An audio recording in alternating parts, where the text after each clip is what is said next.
بسم الله الرحمن الرحيم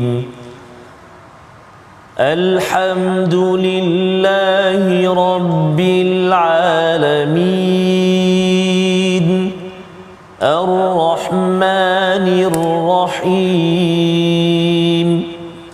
مالك يوم الدين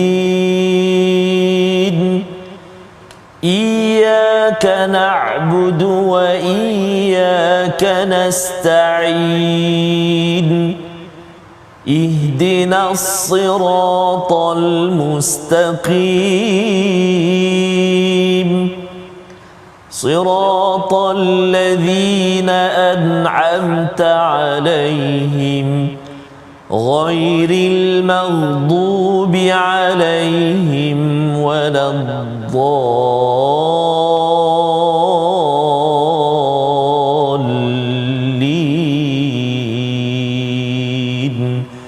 آمين صدق الله. Assalamualaikum warahmatullahi wabarakatuh. Alhamdulillah wassalatu wassalamu ala Rasulillah wa ala alihi wa man wala syada la ilaha illallah syadana Muhammadan abduhu wa rasuluhu. Allahumma salli ala sayidina Muhammad wa ala alihi wa sahbihi ajma'in. Amma ba'du. Apa khabar tuan-tuan dan puan yang dirahmati Allah sekalian?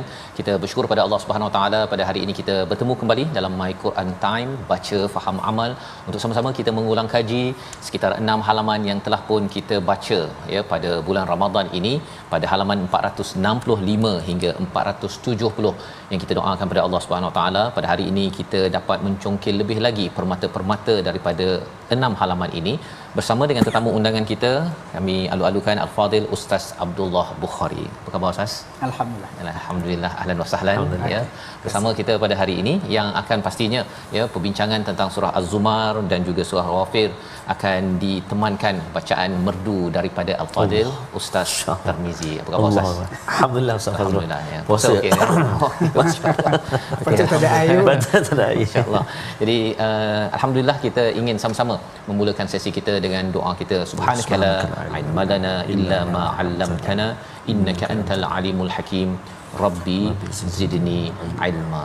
Moga-moga Allah menambahkan keberkatan, kemudahan bagi kita, akhlak yang mulia dengan ilmu yang kita peroleh daripada sumber hidayah Al-Quran yang kita baca pada hari ini. Kita ingin melihat kepada halaman 465 pada hari ini bagi tuan-tuan adik-adik yang berada bersama pada hari Sabtu ini untuk mengikuti pada ayat yang ke-61. Dalam surah Az-Zumar Allah menceritakan tentang mereka yang takbur, yang kufur itu, apa balasannya bagi mereka yang bertakwa. Allah nyatakan pada ayat 61 dengan satu ganjaran yang amat indah. Mari sama-sama kita mulakan dengan bacaan ayat 61 dan kita lihat apakah yang dimaksudkan, apakah ganjaran bagi orang-orang bertakwa seperti tuan-tuan yang menunaikan, yang melaksanakan puasa dengan ibadah pada bulan Ramadan ini, insya-Allah. Silakan Ustaz. Terima kasih Fadil Ustaz Fazrul, Fadil Ustaz Abdullah. Khususnya tuan-tuan dan puan-puan, ibu ayah, muslimin dan muslimat, sahabat-sahabat Al-Quran yang dikasihi Allah Subhanahu Wa Taala sekalian. Macam mana hari ini Ramadan kita, mudah-mudahan terus bersemangat semangat terus menyusul jadual-jadual kita. Moga-moga kali ini Ramadan yang terbaik bersama kita, insya-Allah. Kita nak baca sekarang ni permulaan ayat yang ke-61 di halaman yang ke-465. Mari kita gemakan seketika tengah hari kita, waktu kita ini dengan kita membaca Al-Quran. Kita nak baca ayat 61 sama-sama, insya-Allah. Jom. A'udzu billahi minasyaitonir rajim. Wa yunajjillahu alladhina ittaqaw bimafazatihim la yamassuhumus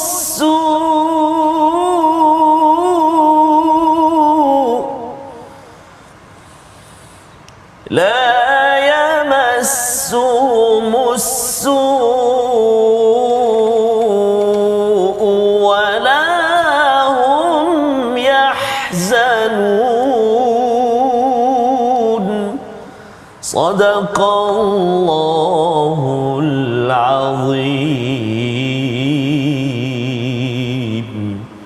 Surah Astagfirullahalazim, gitulah bacaan daripada ayat 61. Dan Allah menyelamatkan orang-orang yang bertakwa kerana kemenangan mereka. Dengan kemenangan mereka, mereka tidak disentuh oleh azab dan tidak bersedih hati. Inilah yang dinyatakan Allah selamatkan kepada orang bertakwa bimafazatihim. Satu perkataan yang kita ingin sama-sama belajar bersama Al-Fadhil Ustaz Abdullah Bukhari. Di sini Allah dah nyatakan Ustaz ya, Allah dah selamatkan orang bertakwa. Kira dah selamat ni, kira dah okeylah tu kan. Tapi Allah meletakkan bimafazatihim. Apa maksud di sebalik perkataan ini dan seterusnya? Tidak disentuh asu dan juga wala hum yahzanun. Biasanya la khaufun, tapi kat sini tak ada perkataan tersebut. Silakan Ustaz. Okey, terima kasih kepada Ustaz Fazrul, Ustaz Tirmizi dan juga sidang penonton sekalian. Assalamualaikum warahmatullahi wabarakatuh. Selamat berpuasa. Hari ni dah juzuk berapa baca? Hari ni hari yang ke Insya-Allah. 7 ha. 7. Patutnya dah baca juzuk yang ke-7 hari ni. Alhamdulillah. Berbalik kita pada soalan tu, kalau kita tengok ayat ni sebelum-sebelum dia cerita sifat-sifat orang yang bertakwa dan janji Allah kepada mereka, dan Allah Ta'ala sebut juga bagaimana nasib orang yang kafir menentang Allah. Lepas tu Allah Ta'ala sebut di sini, Allah Ta'ala wa yunajjillahu alladhina taqaw. Antara perkara kita kena perhati, Allah Ta'ala selamatkan. Kenapa selamat? Selamat sebab neraka ni bukan tempat yang kita boleh jamin kita tak akan ke neraka.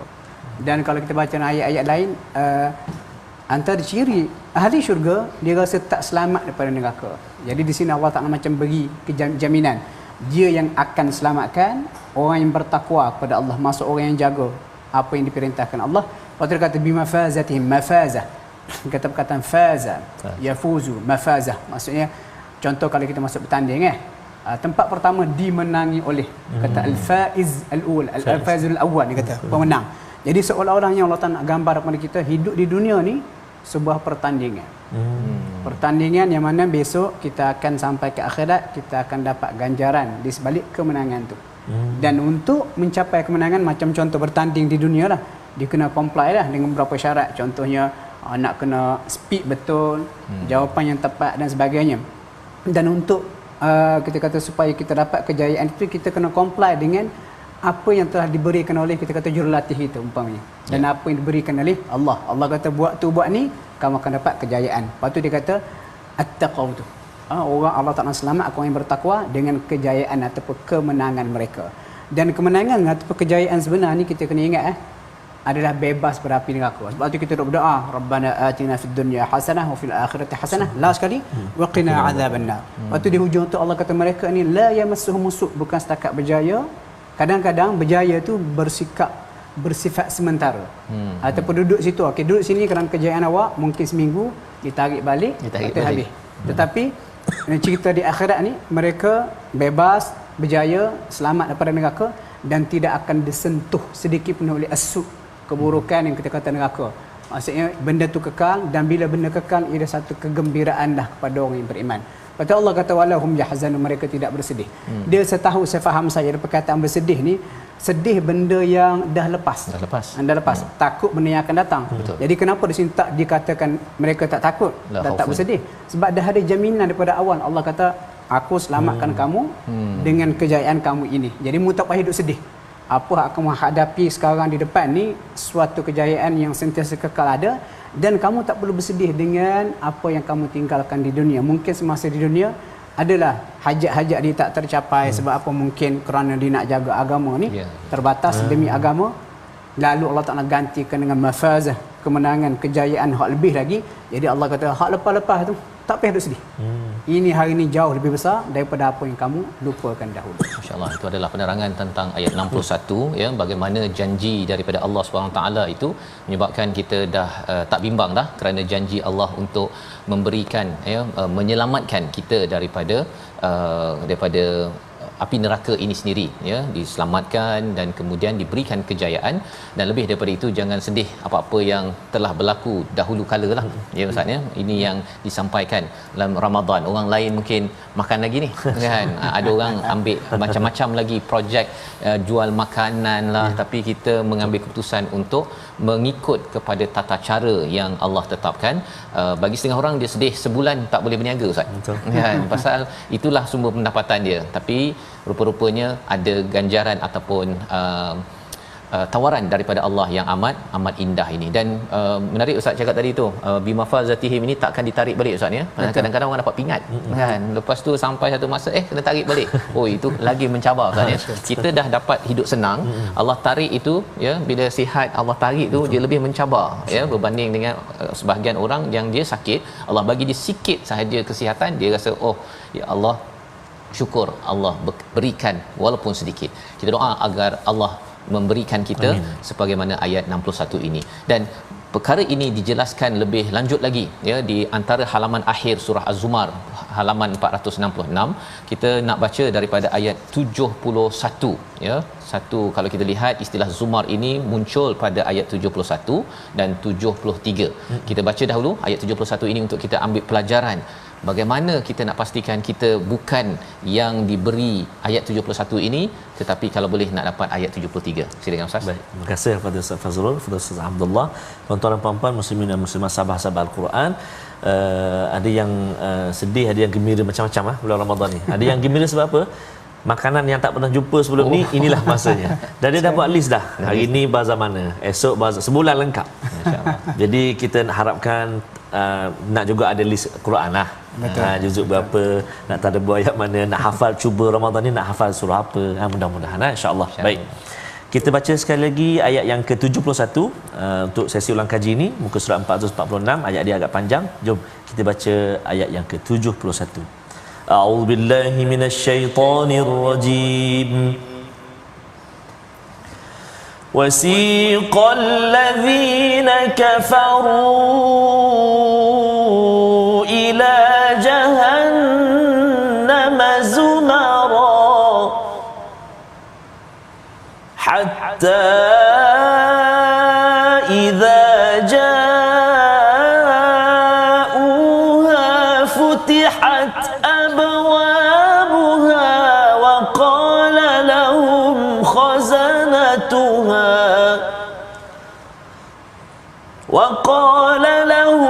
خزنتها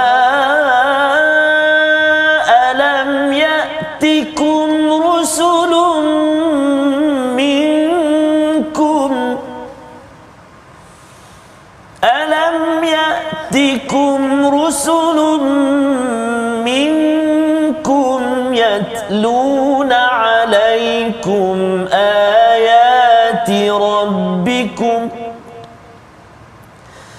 يتلون عليكم آيات ربكم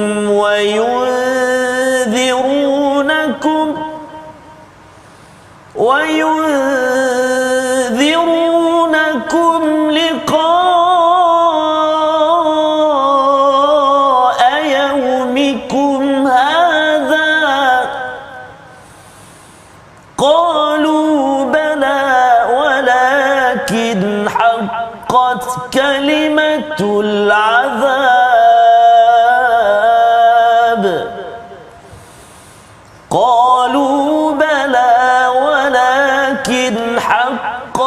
كلمة العذاب على الكافرين صدق الله العظيم. Surah Al-Azim, itulah bacaan daripada ayat yang ke-71 yang menceritakan, menggambarkan kepada kita peristiwa di hari akhirat nanti bila individu yang kufur kepada Allah Subhanahu taala itu istilahnya diseret ataupun digiring untuk menuju kepada neraka Jahannam zumara, dengan berombongan demi rombongan mengikut kepada kekufuran yang mereka laksanakan. Dan di dalam ayat ini juga sebelum mereka itu masuk ke sana itu ditekan ataupun di torture oleh khazanatuha dengan dua perkara, iaitu mereka bertanya, tidak datangkah utusan-utusan yang membacakan kepada kamu ayat-ayat Tuhan dan juga mengingatkan kamu tentang hari ini, tentang hari kiamat. Jadi bila bercakap tentang gambaran ini Ustaz Abdullah, saya membayangkan ialah kalau ambil statistik orang di dunia ini, kita ada berapa bilion ya, orang Islam 1.5 bilion. Kita anggaplah mereka ni mencapai standard ayat 73 dimasukkan ke dalam syurga. Tetapi yang 3.5 bilion tu Ustaz. Nah, ini tak cakap orang dulu tau. Orang sekarang bila saya fikir-fikir tengok statistik, saya jalan ke airport, saya tengok ada orang daripada luar negara ni kan. Saya rasakan bahawa macam mana mereka ni kan. Jadi macam mana bila khazanah Tuhan ini, penjaga neraka ini memang bertanya, apakah tidak diutuskan rasul? Memang nabi sudah wafat. Bagaimana mereka Ustaz? Sila. Okey, soalan mencabar ni, memang mencabar. Menurut sekali, sebelum kita pergi lebih jauh, kita kena ingat ayat ni kena faham dalam konteks turun dia dulu. Ya. Dan ayat ini sesuai untuk musyrikin Quraisy yang menentang Nabi. Betul. Itu kita kata pada tahap pertama untuk lebih adil lah. Ya. Kemudian soalan tu, zaman sekarang ni berapa bilion yang belum Islam. Jadi soalan dia, bagaimanakah nasib mereka? Jadi jawapan dia, saya duk fikir kita mungkin boleh gunakan term ataupun terma istilah ahlul fatrah. Ahlul fatrah ni orang yang hidup pada zaman putusnya Nabi. Kalau baca surah Al-Maidah, Allah kata apa? Ala fatratin minar rusul. Dalam satu tempoh putus tak ada Nabi. Cuma para ulama bila mentafsirkan ayat surah Al-Maidah tu, dia kata fatrah ni lebih kepada zaman antara Nabi Isa kepada zaman Nabi Muhammad. Bukan dia kata 600 kan 650 tahun. Dan mereka ini tidak akan diadab, tidak akan dihukum oleh Allah sebab digunakan kaedah. Ayat lain dalam surah Al-Isra ayat 15, Allah kata wa ma kunna mu'adzibina hatta nab'atha rasula. Kami tidak akan adab manusia sehingga diutus rasul. Kenapa nak menunjukkan keadilan Tuhan? Allah tak akan hukum sebelum diberi peringatan. Okey, cuma dalam perbincangan para ulama tafsir, ahli fatrah tu di refer kepada orang antara zaman Nabi Isa dengan Nabi Muhammad. Tapi sekarang macam mana? Jadi bila kita rujuk contoh Ibnul Qayyim Al-Jauziyah, saya ada rujukan dalam buku dia kata Madarijus Salikin, dia kata kufur ni, yang sebab kufur tu kena azab dua sebab. Satu yang pertama dia kata al-i'rab, tak peduli. Nampak dah tak peduli. Lalu dia dihukum Allah Taala kerana dia tak peduli. Yang kedua dia kata al-inad. Inad ni macam menentang. Jadi dua sebab ini menyebabkan manusia ni dihukum, diazab oleh Allah. Jadi kalau kita kata orang-orang yang mungkin tak dapat maklumat mengenai Islam, usahakan nak berpaling, nak ingkar, mereka tak kenal pun Islam tu apa, kerana mungkin tak sampai maklumat ke sana. Dan saya suka ambil ni pandangan Imam Al-Ghazali, zaman beliau tu, zaman kita kata dia kata Konstantinopel ataupun Rom tu masih lagi berkuasa. Imam Ghazali kata apa? Dia kata kebanyakan Nasrani, Kristian di Rom dan juga di Turki, dia kata ni, mereka ni duduk di satu tempat, ceruk rantau yang tak sampai Islam kepada mereka. Mereka tak pernah dengar nama Nabi, tak pernah dengar Islam. Mungkin kerana penghubungan maklumat tak sampai. Kata Imam Al-Ghazali, dia kata fahum ma'dzurun, mereka diberi excuse, diberi kelonggaran. Jadi mungkin boleh dikatakan mereka ini termasuk dalam kategori ahli fatrah. Kemudian yang kedua pula kata Imam Al-Ghazali, ada juga kata Nasrani di Rom dengan Turki ni, yang mana mereka ni hidup berjiran dengan negara Islam. Mereka dengar nama Nabi dan mereka dengar sifat-sifat Nabi yang disebut dalam kitab mereka. Betul. Dan mereka seolah-olah dapat maklumat inilah nabinya, tetapi mereka tetap juga kufur. Mereka ini tidak ada peluang dimaafkan Allah dan kita boleh pakai ayat. Dan kategori ketiga yang dikategorikan oleh Imam Al-Ghazali, dia kata apa? Dia kata dengar Nasrani yang dengar mengenai maklumat Rasulullah tapi tak dengar perincian sifat dia, inikah Nabi akhir zaman, dengar saja. Dan mereka pun dikategorikan, diharap masuk kategori pertama tadi. Jadi kesimpulan pertama yang dimaafkan. Jadi saya kira pandangan ini agak adil lah, agak adil. Walaupun sekarang ni kata maklumat dah tersebar jauh, tapi kita jangan terkejut, ada lagi orang yang usahakan nak kenal Islam, nak kenal Malaysia pun ada, tak kenal. Sebab kena cakap Thailand dan Singapura. Maksudnya terlalu, kita kata banyak kekosongan. Cuma saya suka lagi ambil sudut yang lebih adil. Kita buat apa untuk menyampaikan Islam kepada mereka. Dan sebenarnya ini satu cabaran lah. Satu cabaran. InsyaAllah ya. Jadi itu adalah pendapat-pendapat, dan yang pendapat yang akhir itu apa tugas kita Ustaz ya? Ya, untuk kita melayakkan ayat 73 itulah ya. Harapnya kita banyak amal-amal kita, tetapi harapnya amal kita mengajak orang dan juga kita ibadah itu akan melayakkan kita.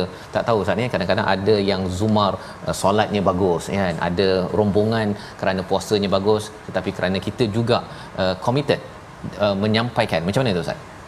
Itulah yang dalam Malaysia ni tak ada masalah dah bagi saya. Kita ada banyak. Lepas tu saya ada projek dakwah di Jepun. Dan bila kita pergi buat kerja dakwah di Jepun, beli kutip dana, buat bangunan, sampaikan dakwah, ada orang Malaysia yang skeptikal. Dia kata, buat apa duk sibuk pergi ke negara orang, negara kita banyak lagi tak ada sampaikan dakwah. Lalu saya jawab, okey, awak buat untuk negara kita, saya buat untuk negara orang. Sebab apa? Kalau boleh kita nak semua seluruh dunia dengar Islam, dan besok kita tak mahu, orang Jepun marah kita. Sebab awak tak pergi berdakwah pada kami. InsyaAllah ya. Jadi itu adalah satu motivasi juga kepada kita ya, bagi yang boleh Ustaz boleh cakap Jepun ke? Hai, okey, masya-Allah ya.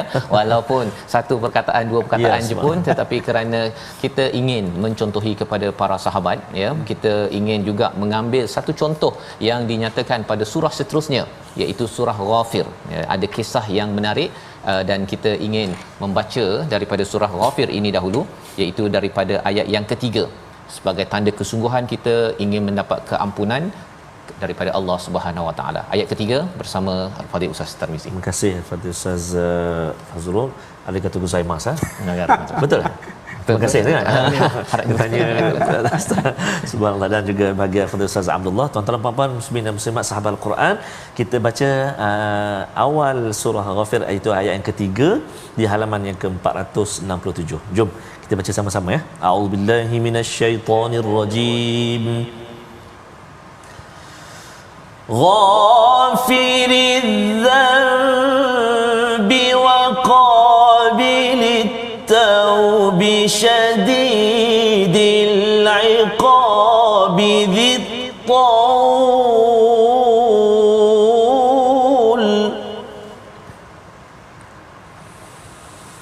غافر الذنب وقابل التوب شديد العقاب ذي الطول لا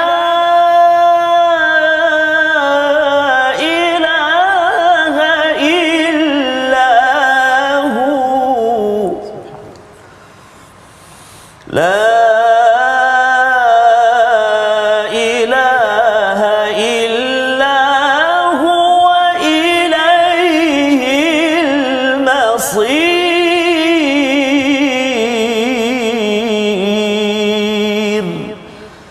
صدق الله العظيم. Surah Al-Azim, itulah ayat yang ketiga daripada surah yang ke-40 surah Ghafir. Allah menyatakan Allah ini pengampun kepada dosa dan menerima taubat. Apa beza mengampunkan dosa dan menerima taubat? Kita berehat sebentar, kembali dalam My Quran Time, baca faham amal insya-Allah.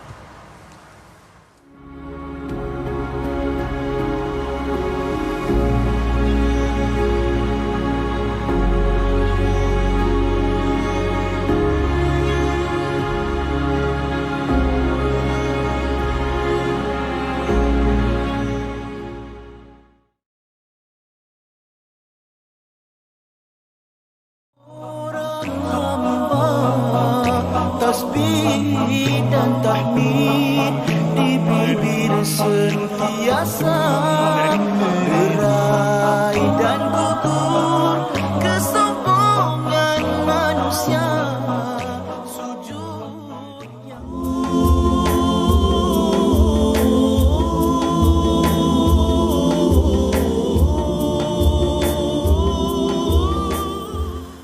dapatkan yang original lah. Itu Mahir Mizi, bukan Mahir Zain. Subhanallah. Itu antara Ustaz ya, dan juga Ustaz Fazal, antara nasyid-nasyid yang selalu kita dengar menjelang Ramadan kan. Antaranya juga sebut ku mohon jangan pergi, antaranya dalam bait nasyid itu.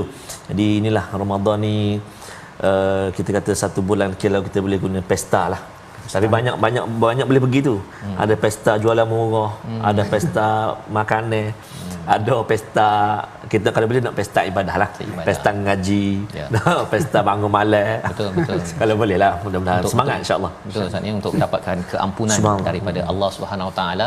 Dan ayat yang Ustaz baca sebelum kita berehat sebentar tadi, ayat yang ketiga, ada istilah ghafiriz dzamb wa qabilit taub ya. Allah yang mengampunkan dosa, menerima taubat, itu dalam terjemahan terus bersama dengan Al-Fadil Ustaz Abdullah Bukhari untuk menjelaskan apa beza dua perkara ini Ustaz ya. Terutama bulan Ramadan ini kita nak ambil kesempatan, jangan lepaskan peluang tawaran daripada Allah Subhanahu Wa Taala ini. Silakan Ustaz. Okey, sebelum tu ada hadis dalam Mustadrak Al-Hakim, tak salah saya Nabi naik mimbar, Nabi pun kata amin, amin, amin. Subhanallah. 3 benda amin. Satu daripadanya Jibril bagi tahu ke Nabi, celakalah orang yang habis Ramadan dosa tak diampunkan. Masya-Allah. Jadi ayat ni kita tengok dia kata apa beza dzanb dosa dengan taub. Macam baju kotor. Baju kotor tu baju bersih dikotori dengan dzanb dosa-dosa. Jadi nak bersih dia tu apa dia prosesnya? Taubat, cuci. Jadi ia adalah satu proses untuk menyucikan dosa. Lepas tu dalam proses untuk kita cuci dosa tu nak sampai pada tahap taubat, kemudian Allah Ta'ala terima taubat kita seperti ayat ni, dia ada proses dia. Istighfar, berhenti daripada dosa, istighfar, lepas tu kita yakin Allah boleh ampunkan dosa kita, kemudian kita berazam tak kembali kepada dosa itu. Bila kita cukup syarat itu, insya-Allah Allah Ta'ala akan terima taubat. Cuma ayat ni bila kita baca tafsir ayat ni, cerita menarik kisah. Ada satu rombongan luar datang ke Madinah, jumpa dengan matu zaman Khalifah Umar bin Al-Khattab. Lepas tu bila Umar tengok dalam rombongan ni ada seorang yang selalu missing. Umar kata mana pergi dia ni. Lepas tu yang lain dalam kumpulan ni macam ngumpat sikit lah. Oh ditutup lah dia selalu buat dosa, katanya dia ada minum arak semua sekali. Lepas tu Umar bin Khattab kata apa? Ambilkan aku kertas. Pen, tulis. Daripada Amirul Mukminin Umar bin Khattab kepada si fulan nama tu. Lepas tu dia pun tulis ayat ni. Ghafirid dhanbi qabilit taubi sampai habis. Dia kata hantar surat ni kepada si fulan tu. Lepas surat tu sampai pada si fulan tu, dia tengok ayat ni, dia tengok surat Sayyidina Umar. Lepas tu dia menangis. Dia kata Allah baiknya Allah. Ghafirid dhanb, dia mengampunkan dosa-dosa. Dia terima taubat aku. Syadidul iqab, dia sangat keras adabnya, tetapi dia taul banyak rahmat dia. Lepas tu dia menangis, dia tu berhenti daripada melakukan dosa. Dan maklumat itu disampaikan kepada Sayyidina Umar. Sayyidina Umar kata apa? Macam ni caranya lain kali kalau kamu tengok saudara-saudara sahabat kamu yang melakukan dosa. Dia kata kamu kena bantu dia kembali kepada Allah. Jangan jadi, dia kata a'wan lisyaitan, jangan jadi penolong kepada setan. Masya-Allah. Ya, jadi itu pelajaran besar ni Ustaz ya. Jangan jadi a'wan, jangan jadi penolong syaitan ya. Luar bulan Ramadan, malah di bulan Ramadan juga Ustaz ya, ada juga perkara yang perlu kita upgrade.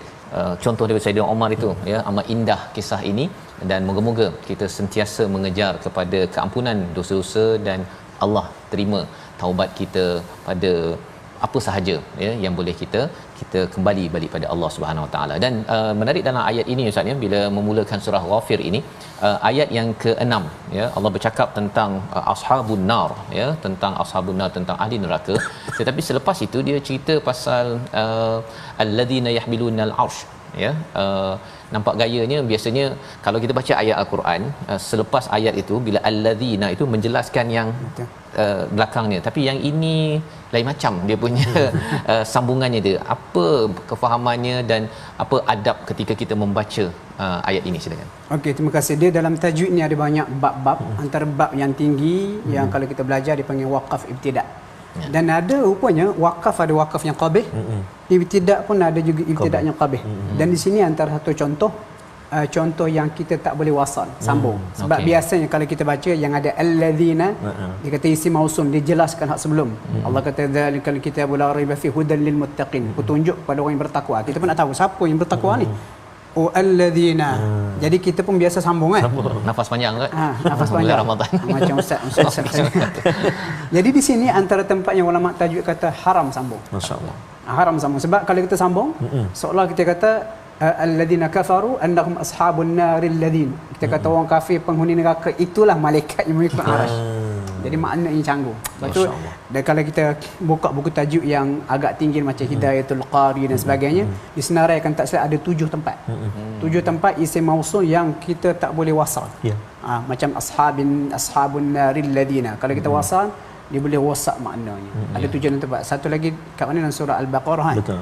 Al-Baqarah ayat berapa? 145 146 kan. 145 146. Dua tu walaupun dimulakan alladzina, dia tak ada sambung sebab sebelum dia tu cerita ekstrim yang negatif, kemudian selepas tu ekstrim positif. Jadi kita sambung, maknanya boleh wasak. InsyaAllah ya, itu keperluan ilmu Ustaz ya. Yang ini kita belum cover lagi Ustaz ya, dalam Quran Time. Jadi alhamdulillah ada kehadiran Ustaz Abdullah Bukhari untuk menjelaskan ya tambahan kepada cara bacaan kita, dan sudah tentunya bagi imam seperti Ustaz Tarmizi sudah maklumlah kan tentang perkara ni bila dah sampai juz yang ke-24, hari 24 Ustaz. Betul. Kan bila baca ni bagi makmum kalau ada yang rasa sambunglah Ustaz, sambung kan, dapatlah peluang, kita dah ada jawapan pada hari ini. Kita berganjak kepada halaman 468 ya. Kita sama-sama bila dalam surah Ghafir ini cerita pasal bagi orang beriman, bagi orang yang kufur, salah satunya di-highlightkan pada ayat yang ke-11 tentang dua mati dan juga dua hidup. Dua mati dua hidup pada ayat yang ke-11. Kita baca dahulu untuk kita mendapat pencerahan apa maksud di sebalik dua mati dua hidup ini. Silakan Ustaz. Terima kasih kepada Ustaz Fazrul, kepada Ustaz Abdullah. Suka pasal sambung-sambung tadi pasal Ramadan ni, ramai berakhir sambung, terutamanya Fatihah. Dia suka-suka sambung tapi kaedah tak tepat. Bismillahirrahmanirrahim, alhamdulillahirabbil alamin, arrahmanirrahim, maliki yaumiddin. Disambung juga dia satu nafas juga, senapah dia kata. Tapi dia matikan huruf, dia tak sambung. Kan dia boleh nak sambung, harus boleh sambung kalau ada nafas panjang. Boleh kalau ikut kaedah kan. Bismillahirrahmanirrahim, alhamdulillahi rabbil alamin, arrahmanirrahim, maliki yaumiddin. Sama lagi Ustaz.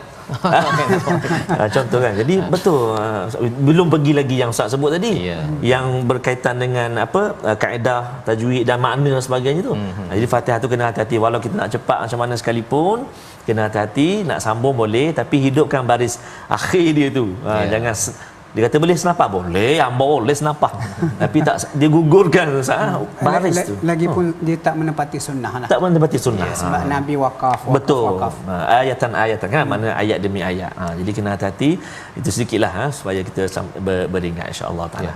Kita baca sekarang ni ayat yang ke-13. Yang ke-11. Ayat yang ke-11. Baik, kita nak baca ayat yang ke-11.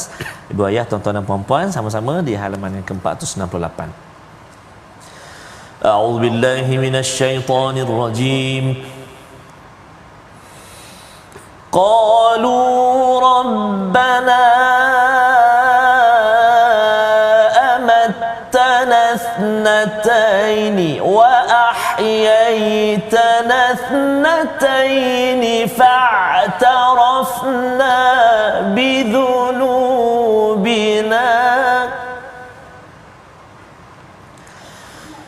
فاعترفنا بذنوبنا فهل إلى خروج من سبيل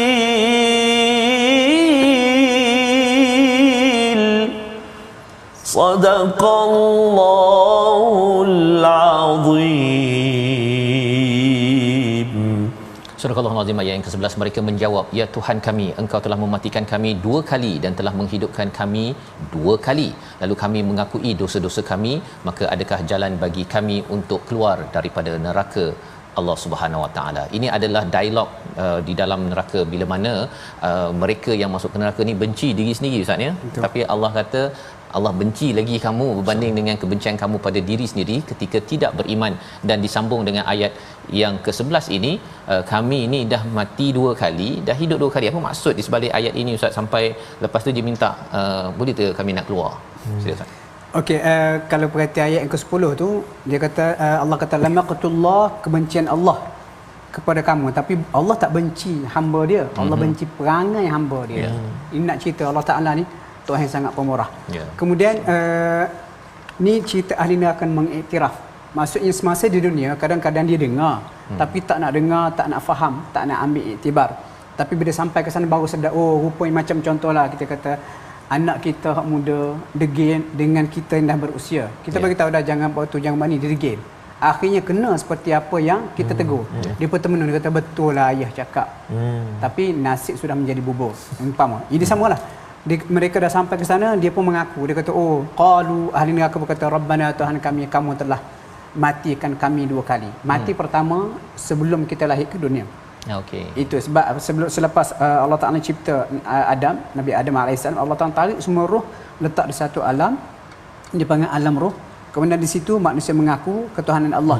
Alastu bi rabbikum qalu bala syahidana. Dan pada masa itu roh-roh ni berkumpul dan mereka tidak ada nyawa di dalam kehidupan dunia sebab belum ditiup roh. Jadi itu kematian pertama.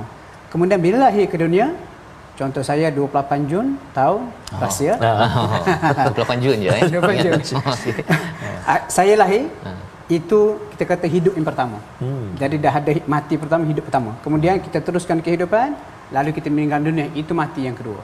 Dan akhirat besok bila kita dihidupkan kembali dengan kehidupan yang kekal sama ada dalam syurga insya-Allah. Amin. Dengan berkat Ramadan ni ataupun dalam neraka wal iyad billah.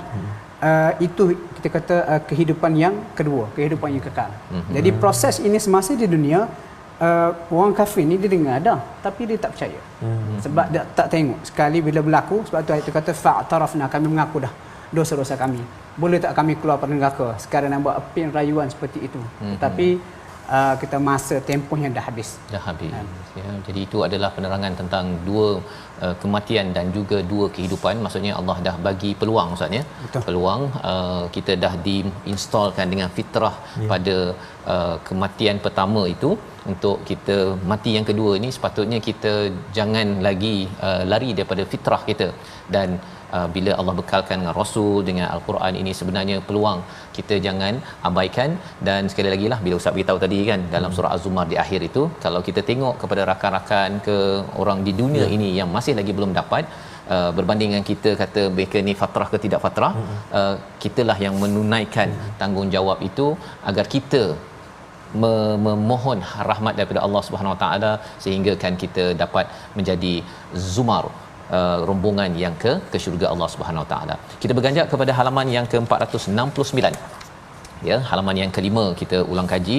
Kita nak beri perhatian kepada ayat yang ke-19 kerana ayat ini pendek ya, tetapi apakah yang perlu kita beri perhatian selepas Allah menyatakan pada ayat 18 berkaitan dengan orang-orang di neraka Ustaz ya, dia sampai tak terucap ya, istilahnya idzil qulubul ladail hanajiri kadhimin. Dia susah sikit. Macam mana Ustaz baca tu? Ya betul. Dia ada ladai, ada ke depan. Betul, ladail hana. Okay. Ladal hana, sorry, ladal hana terus.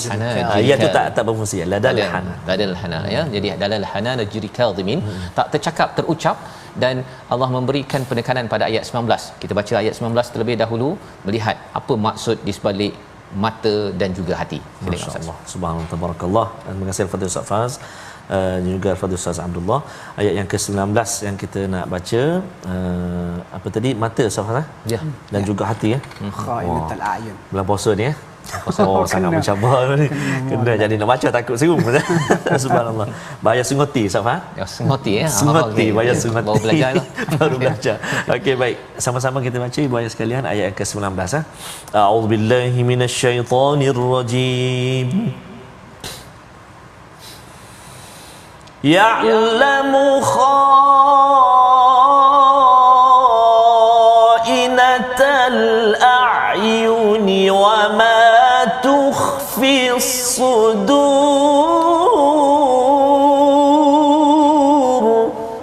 Sadaqallahul azim. Surah Al-Nazim ayat yang ke-19, dia mengetahui pandangan mata yang khianat dan apa yang tersembunyi di dalam dada. Allah menceritakan perkara ini Ustaz ya, selepas bercakap tentang tidak bermanfaat ya kawan yang zalim ya, walaupun kawan yang hamim, yang amat rapat dan juga tak mampu memberi pertolongan syafaat itu, dibawakan ayat yang pendek pada ayat 19 ini. Apa maksud khainatal a'yun dan juga tuhfis sudur itu sendiri yang perlu kita fahami terutama bulan Ramadan ini agar lebih lagi kita menghargai perkara ini. Waktu kena puasa lidah, puasa telinga dan puasa mata. Sebab mata ni tak kena cara, mata Nabi kata boleh melakukan zina dengan melihat benda-benda tak elok. Cuma ayat ni Allah tak sebut ya'lam. Kalau belajar bahasa Arab, ya'lam ni kata mengetahui fi'il mudhari, ongoing. Kalau terjemah mudah, Allah sentiasa tahu. Dan Allah Taala Maha mengetahui, tahu semua jiling sikit pun dah tahu, dan Allah Ta'ala sentiasa tahu. Tahu apa dia kata? Kha'inatul a'yun, mata yang khianat. Boleh baca tafsir ni. Dia kata mata yang khianat ni macam Abdullah bin Abbas, dia kata contohnya kita didatangi oleh tetamu di rumah kita. Datang pula perempuan yang cantik. Masa kita duduk, orang lain leka, yang perempuan leka kita pun jeling tengok dia. Waktu bila orang terpasang kita pusing kelain. Macam elak-elak macam tu lah. Itu masuk kha'inatul a'yun, mata yang jahat. Sepatutnya mata ni kalau baca surah An-Nur ayat 30, Allah kata yaghudduna min absarihim wa yahfazu furujahum. Jaga sebahagian pandang mata, ada hak boleh tengok, ada hak tak boleh tengok. Jadi kha'inatul a'yun ni mata jahat yang menjeling ketika ada peluang. Lepas bila tengok lagi, ada pergi kepada next level. Kalau boleh tengok aurat dia, bagus.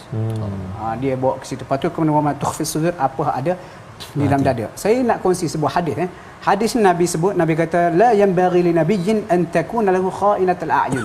Tak boleh bagi seorang nabi mempunyai mata yang khianat. Cerita dia, semasa pembukaan kota Mekah, Nabi dah buat declaration para sahabat. Nabi kata nama-nama sekian ni jumpa, jangan tunggu terus bunuh, sebab mereka sangat teruk memusuhi Islam. Dan antara seorang Nabi namakan mereka, nama dia Abdullah bin Sa'ad bin Abi Sarh. Abdullah bin Sa'ad bin Abi Sarh ni kena pula dia ni adik-beradik susuan dengan Uthman bin Affan. Adik-beradik susuan. Bila Nabi masuk, dia lari, dia menyorok di rumah Uthman bin Affan. Dia tahu Uthman istimewa pada Nabi. Lepas 2-3 hari Nabi duduk di Mekah, dia keluar ikut Uthman pergi jumpa dengan Nabi, minta Nabi maafkan dia. Dan Nabi marah sungguh ke dia, sebab apa? Tak silap dia ni masa pernah Muslim, hijrah ke Madinah. Nabi lantik sebagai penulis wahyu, tapi dia penulis wahyu. Lepas tu dia tipu. Dia tipu, lepas tu dia kata Muhammad suruh tulis lain, aku tulis lain. Lepas tu dia murtad balik ke Mekah. Lepas tu hari tu dia duduk depan Nabi, dia merayu sampai 3 kali. Dia kata Rasulullah, timulah bai'ah aku, timulah bai'ah aku. Nabi senyap, Nabi tak kata apa. Nabi pandang ke lain. Akhirnya selepas kali ketiga barulah Nabi terima. Lepas Nabi terima dia, lepas tu Nabi macam bunguklah. Nabi kata, tak ada ke orang yang cerdik dalam kalangan kamu tadi?